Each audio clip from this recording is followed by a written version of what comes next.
آپ دیکھ رہے ہیں دنیا بھر کی خبریں۔ آج ہے 25 نومبر 2025 اور یہ رہی آج کی سرخیاں۔ غزہ میں بارش نے بڑھائی تباہی، خیمے ڈوبے، اسپتالوں میں گھسا پانی، انسانی بحران اور زیادہ گہرایا۔ اسرائیل میں بھی تیز بارش سے آیا فلڈ، کئی راستے بند، لوگ کاروں کی چھتوں پر پھنسے۔ اسرائیل میں آرمی اور حکومت میں ٹکراؤ بڑھا، آرمی چیف نے کارڈز پر دخل دینے اور سسٹم کو نقصان پہنچانے کا لگایا الزام۔ سوڈان میں آر ایس ایف نے کیا 3 مہینے کی جنگ بندی کا اعلان، ٹرمپ کی انٹرفیرنس کے بعد آیا موڑ، کیا مان جائیں گے بحران؟ یوکرین اور روس کے بیچ حملوں میں جانی نقصان، ٹرمپ کی 27 نومبر کی ڈیڈ لائن کے بیچ بات چیت بھی تیز۔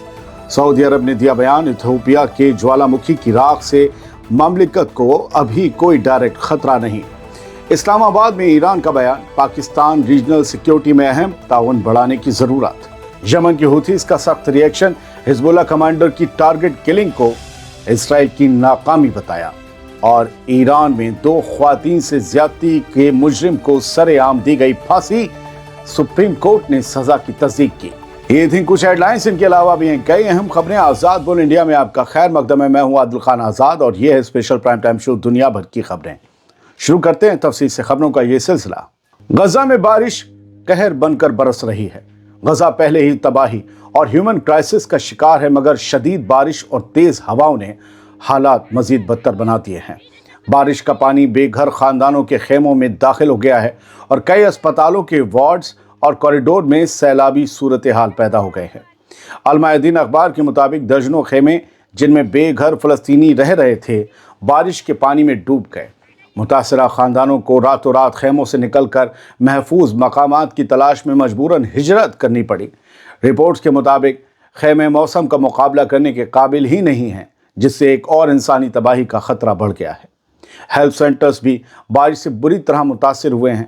خان یونس میں اسپتالوں کے آپریشن تھیٹر اور کوریڈورز میں پانی داخل ہونے سے ایمرجنسی میڈیکل ہیلپ میں رکاوٹ پیدا ہوئی ہے۔ اسرائیل میں بھی کل رات اور صبح ہوئی بارش کی وجہ سے سیلابی صورتحال پیدا ہو گئی ہے۔ حکام کے مطابق جنوبی علاقوں میں پانی بڑھنے کی وجہ سے کئی اہم سڑکیں بند کر دی گئی ہیں۔ اس موقع پر اسرائیل کی ریسکیو ٹیمز نے ایک ایسے افراد کو نکالا ہے جو اچانک فلڈ میں پھنس گیا تھا۔ نیگیو کے علاقے میں ایک شخص کو اس وقت ریسکیو کیا گیا جب وہ اپنی گاڑی کی چھت پر پھنس گیا تھا، کیونکہ گاڑی پانی میں ڈوب چکی تھی۔ اسرائیل میں بھی بارش کے بعد حالات ٹھیک نہیں ہیں۔ حکام نے شہریوں کو ہدایت دی ہے کہ وہ فلڈ ایریاز اور بند راستوں سے دور رہیں اور غیر ضروری سفر سے بچیں۔ اسرائیلی فوج اور نیتن یاہو حکومت کے بیچ گھماسان جاری ہے۔ اسرائیل میں فوج اور حکومت کے بیچ تناؤ کھلے عام سامنے آ چکا ہے۔ آئی ڈی ایف کے چیف لیفٹیننٹ جنرل ایال زامر نے ڈیفنس منسٹر اسرائیل کاٹز پر دوسرے دن لگاتار سیدھی تنقید کی ہے۔ زامر کا کہنا ہے کہ اکتوبر 2023 میں حماس کے حملے پر چل رہی فوجی جانچ میں دخل اندازی فوج کو نقصان پہنچانے کے برابر ہے۔ آئی ڈی ایف چیف زامر نے صاف کہا کہ ڈیفنس منسٹر کے دخل سے فوجی نظام پر غیر معمولی دباؤ پڑ رہا ہے اور فیصلے متاثر ہو رہے ہیں۔ زامر نے الزام بھی لگایا کہ کاٹز نے فوج میں پروموشنز کو 30 دن کے لیے روک دیا ہے اور اسے اس فیصلے کا پتہ میڈیا سے تب چلا جب وہ گولان ہائٹس میں ایک اچانک فوجی ڈرل میں بزی تھا۔ پس منظر یہ ہے دوستو کہ ڈیفنس منسٹر جو ہے اسرائیل کا، اس نے حماس کے حملے میں آئی ڈی ایف کی ناکامی والی انٹرنل جانچ کو پھر سے کھولنے کا حکم دیا ہے کہ بھائی جو رپورٹ تم نے دی ہے ہم اس سے متاثر نہیں ہیں، بہت سے لوگوں کو بچایا جا رہا ہے، ہمیں تو ناتنا ہے۔ اسی فیصلے کے بعد آرمی چیف اور ڈیفنس منسٹر سیدھے ٹکراؤ کی پوزیشن میں آ گئے ہیں اور اسرائیل کی سیاست اور فوج کے بیچ کا فاصلہ اور گہرا ہوتا دکھ رہا ہے۔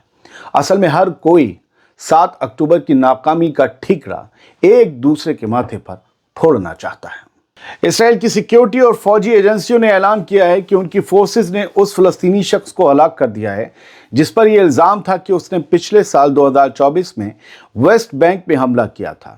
1.5 سال کی تلاش کے بعد فوج اور خفیہ اداروں نے الا رؤوف شتیہ کو ہلاک کر دیا۔ بیان کے مطابق شتیہ نے 29 مئی 2024 کو نابلس میں اپنی گاڑی سے حملہ کیا تھا، جس میں اسرائیلی فوج کی 90ویں بٹالین کے 2 فوجی مارے گئے تھے۔ سوڈان سے ایک بڑی خبر ہے۔ R S F human ground پر 3 مہینے کے لیے جنگ بندی کے لیے تیار ہے۔ یہ اعلان آر ایس ایف کے چیف मोहम्मद हमदान दगालो मूसा की जानिब से किया गया है। यह ऐलान उस वक्त सामने आया है जब पिछले हफ्ते अमरीकी सदर डोनाल्ड ट्रंप ने कहा था कि वो सूडान में जारी जंग खत्म कराने के लिए इंटरफेयर करेंगे, दखल देंगे, जो मुल्क को भूख और तबाही की तरफ धकेल रही है, खाना जंगी। अमेरिका, यूएई, मिस्र और सऊदी अरब के ग्रुप क्वाड ने इस महीने के आगाज में 3 महीने की जंगबंदी और फिर अमन बातचीत का मंसूबा पेश किया था। इब्तदा में आरएसएफ ने इस मंसूबे की मंजूरी दी थी, मगर कुछ ही देर बाद उसने ड्रोन हमलों के जरिए फौजी अड्डों को, सूडानी आर्मी के फौजी अड्डों को निशाना बनाया था।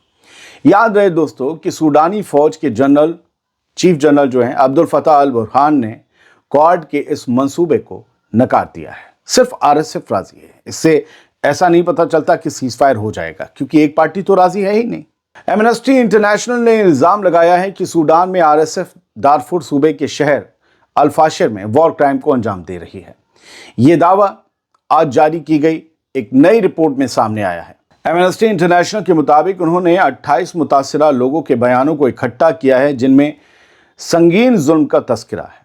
इनमें निहत्थे मर्दों को गोली मारकर हलाक करना, खवातीन और लड़कियों के साथ ज्यादती करना और आम शहरियों पर तशद्दुद करना शामिल है। याद रहे दोस्तों कि इस रिपोर्ट के सामने आने के चंद घंटे पहले आरएसएफ ने ऐलान किया था कि वो अमेरिका के सदर डोनाल्ड ट्रंप की कोशिशों के बाद इंसानी बुनियादों पर 3 महीने की जंगबंदी के लिए तैयार है। अप्रैल 2023 से सूडान अफरा तफरी और ह्यूमन क्राइसिस का शिकार है। तब फौज और आरएसएफ के दरमियान जारी ताकत की कशमकश खुले आम लड़ाई में तब्दील हो गई थी। लड़ाई का आगाज दारुल हुकूमत खार्तूम से हुआ था और फिर यह खाना जंगी मुल्क के दूसरे हिस्सों तक फैल गई। यूक्रेन और रूस ने बीती रात एक दूसरे पर किए गए हमलों के बाद जानी नुकसान का दावा किया है, जबकि करीबन 4 साल से जारी जंग को खत्म करने के लिए नेगोशिएशंस भी तेजी से जारी हैं।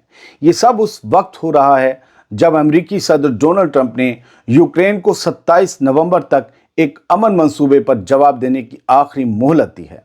रूस के मुताबिक यूक्रेनी हमले में कम से कम 3 अफराद हलाक हुए हैं। दूसरी जानिब यूक्रेन की दारुल हुकूमत कीव में धमाके सुने गए और लोग जान बचाने के लिए भागते नजर आए। हुक्काम के मुताबिक एक शख्स हलाक हुआ है और 7 लोग जख्मी हुए हैं। हमले का निशाना एनर्जी साइट को बनाया गया था। यूक्रेनी सदर व्लादिमीर ज़ेलेंस्की ने कहा है कि रूस दबाव कम करने का कोई इरादा नहीं रखता। उन्होंने जंग को नाजुक मरहले में करार देते हुए खबरदार किया कि यूक्रेन या तो अपनी इज्जत खो सकता है या अपने सबसे अहम अलाए अमेरिका को। वहीं रूसी सदर पुतिन ने अमरीकी मंसूबे का खैर मकदम किया है, लेकिन खबरदार किया है कि अगर यूक्रेन बातचीत से पीछे हटा तो रूस मजीद इलाका कब्जे में ले सकता है। अमेरिका ने इस इल्ज़ाम को सख्ती से नकार दिया है कि सदर डोनाल्ड ट्रंप यूक्रेन जंग के पीस प्रपोजल में रूस का फेवर कर रहे हैं। ये तनकीद न सिर्फ सियासी मुखालफिन बल्कि खुद रिपब्लिकन पार्टी के अंदर से भी सामने आई है। व्हाइट हाउस की प्रेस सेक्रेटरी कैरोलिन लेविट ने मीडिया से बात करते हुए कहा कि ये बेबुनियाद दावा है और इसकी कोई हकीकत नहीं है। अमेरिका दोनों फरीकों के साथ बराबर राब्ते में है और जंग को ख़त्म करने के लिए संजीदा है। लेविट ने मजीद कहा कि सदर ट्रंप पुरुम्मीद हैं कि यूक्रेन और रूस के दरमियान जंग खत्म करने के लिए एक काबिल कबूल मंसूबा तैयार किया जा सकता है। जंग का आगाज फरवरी 2022 में रूस के यूक्रेन पर हमले के बाद हुआ था। अमेरिका के सदर डोनाल्ड ट्रंप की हुकूमत ने रूस और यूक्रेन के दरमियान जंग खत्म कराने की कोशिशों को मजीद आगे बढ़ाते हुए यूएई में एक नया राब्ता कायम किया है।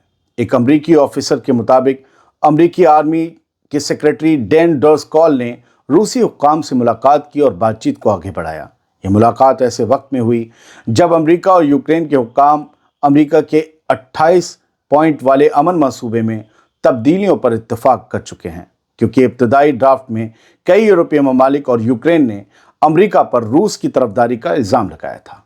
वहीं रूस की जानिब से इस मुलाकात पर अब तक कोई रिएक्शन सामने नहीं आया है।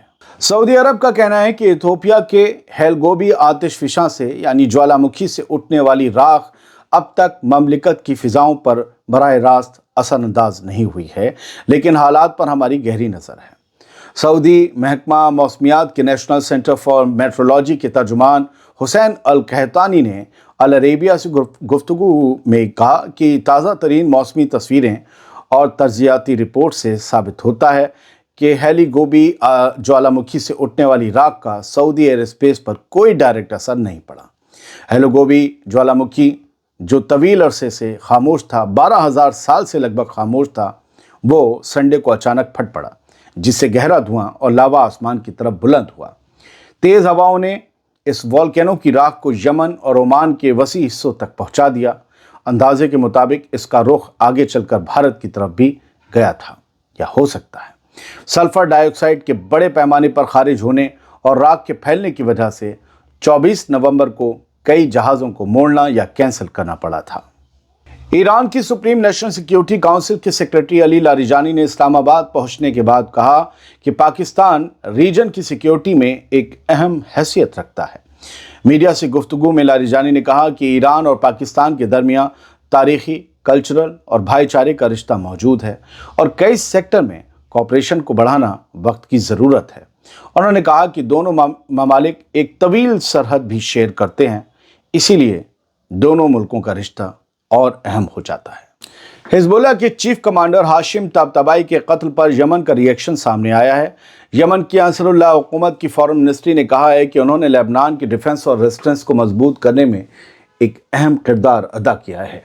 बयान में कहा गया कि इसराइल की जानिब से मुसलसल टारगेट किलिंग और हमले इस बात की निशानदेही करते हैं कि इसराइली फ़ौज मैदान जंग में अपने टारगेट हासिल करने में नाकाम हो रही है, जो उसकी कमज़ोरी और बौखलाहट का वाज़ेह सबूत है।